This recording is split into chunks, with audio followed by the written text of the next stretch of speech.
కృష్ణప్రసాద్ గారు చాలా ధైర్యం చేసినట్టు. ఎందుకంటే 1 ఇయర్ హైదరాబాదు బేస్డ్‌గా ప్రాక్టీస్ చేసిన తర్వాత, ఒక ఎంటర్‌ప్రెన్యూర్‌గా మీరు ముందుకెళ్ళాలనే ప్రయత్నం.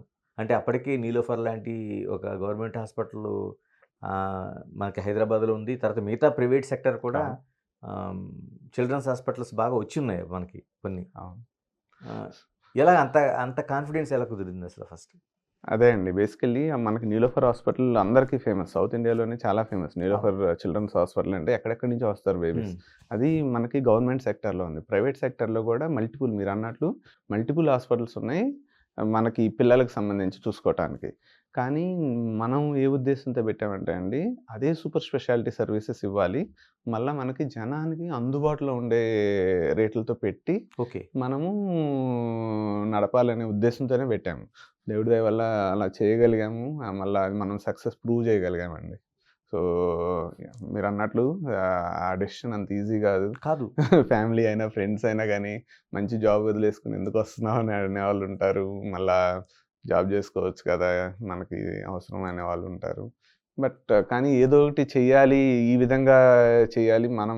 మనం సొసైటీకి జాబ్ జేస్తున్నప్పుడు మనకు కొన్ని లిమిటేషన్స్ ఉంటాయండి. కరెక్ట్. సో, మనం చేయగలిగేంత మనం ఏదైతే చేయాలనుకుంటున్నామో ఎగ్జాక్ట్‌లీ. అవన్నీ చేయటానికి కొంత అవును. లిమిటేషన్స్ ఉంటాయి. అవును. సో, మనం పూర్తిగా ఎక్స్‌ప్రెస్ ఔట్ చేయాలంటే కరెక్టే. అది సర్వీస్ కావచ్చు, బిజినెస్ అవును. కావచ్చు. ఏదైనా ఏదైనా కావచ్చు. గానీ అవును. అవును. సో, మనది ఒకటి డెవలప్ చేద్దామనే ఉద్దేశంతోటే చేశాం.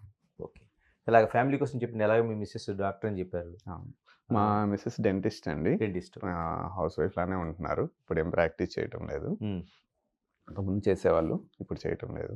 ఓకే. ఇద్దరు పిల్లలున్నారు. ఒకడు హ్మ్. ఇంటర్మీడియేట్ ఫస్ట్ ఇయర్, ఒకడు సెవెంత్ స్టాండర్డ్‌లో ఉన్నాడు.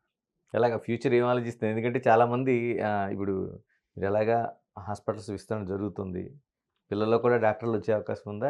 ఎలా ప్లాన్ చేసుకుంటున్నారు? అది వాళ్ళ మీదే వదిలేస్తున్నా అండి. ఇప్పుడు పెద్ద బాబు అయితే ఎంపీసీఏ తీసుకున్నాడు. సో, డాక్టర్ అయితే అవ్వడు. ఓకే. ఆ! సో, వాళ్ళ మీదే వదిలేస్తున్నాను. వాళ్ళకి ఏది ఇంట్రెస్ట్ ఉంటే అది చేయమని చెప్పాను. ఈ ఫీల్డ్‌లోకే రావాలని ఏం లేదండి. హ్మ్. సో, వాళ్ళ ఇద్దరు అబ్బాయిలేనా? ప్యాషన్ ఇద్దరు అబ్బాయిలే. వాళ్ళ హుహు. ప్యాషన్, వాళ్ళ ఇంట్రెస్ట్ మనకు చాలా ఇంపార్టెంట్.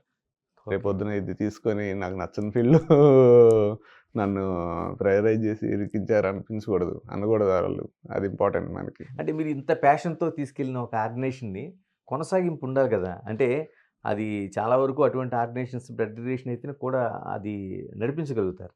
అవును. అవును. అది ఇంపార్టెంట్. మీరు చెప్పిన పాయింట్ అవును. చాలా ఇంపార్టెంటు. కానీ అట్ ద సేమ్ టైమ్ నేనెలా ఆలోచిస్తానంటే, వాళ్ళకి ఇంట్రెస్ట్ ఉండాలి. కరెక్ట్. వాళ్ళకి ఇంట్రెస్ట్ లేకుండా మనము వాళ్ళ మీద పుష్ చేయకూడదు. ఓకే. ఇంట్రెస్ట్ ఉంటే డెఫినిట్‌గా ఐ విల్ వెల్కమ్ దెమ్. నేను వాళ్ళని వెల్కమ్ చేస్తాను, రన్ చేస్తాను. ఫ్యూచర్‌లో ఆర్గనైజేషన్ అంటే తప్పకుండా నేను ఎంకరేజ్ చేస్తాను. లేదు వాళ్ళు వేరే యాంగిల్‌లో మేము కెరియర్ పర్స్యూ చేసుకుంటామంటే కూడా నేను సపోర్ట్ చేస్తాను. కృష్ణప్రసాద్ గారు ఎన్ని బ్రాంచెస్ ఉన్నాయండి? ఇప్పుడు హైదరాబాదేనా? ఇంకా మిగతా రాష్ట్రాలకేమైనా విస్తరించారా? ఎలాగా ఎన్ని ఎన్ని బ్రాంచెస్ ఉన్నాయి అసలు? టోటల్ ఇప్పుడు 14 హాస్పిటల్స్ ఉన్నాయండి. 3 క్లినిక్స్ ఉన్నాయి. ఓకే. ఆహ్, 4 స్టేట్స్‌లో ఉన్నాయి. ఓకే. మొత్తం 1400 2 బెడ్స్ తెలుగు అండి. రాష్ట్రాలున్నాయి. 2 ఇంకా? తెలుగు రాష్ట్రాలు. మహారాష్ట్రలో పూణేలో ఉందండి. ఓకే. అండ్ ఒరిస్సాలో భువనేశ్వర్. ఒడిశాలో. యాహ్! ఓకే. ఇప్పుడు 14 బ్రాంచెస్ ఉన్నాయి. 1400 బెడ్స్ ఉన్నాయండి. హ్మ్. మళ్ళా ఇప్పుడు కొత్తగా ఇంగో 3 ప్రాజెక్ట్స్ జరుగుతున్నాయి. హ్మ్. ఒకటి మధ్యప్రదేశ్ ఇందోర్‌లో జరుగుతుంది. పూణేలోనే ఇంకో ప్రాజెక్ట్ జరుగుతుంది. భువనేశ్వర్‌లో ఇంకో ప్రాజెక్ట్ జరుగుతుంది. హ్మ్. అండ్ వీఆర్ ఆల్సో మనము ఇప్పుడు వెస్టర్న్ పార్ట్ ఆఫ్ ఇండియా వైపు కూడా ఎక్స్‌పాన్షన్ ప్లాన్ చేస్తున్నాం. అంటే గుజరాత్ కానివ్వండి, మహారాష్ట్రలోని వేరే ప్లేసులు ఓకే. కానివ్వండి, అవి కూడా మనం ప్లాన్ చేస్తున్నాం. For more videos like this, subscribe Big TV channel.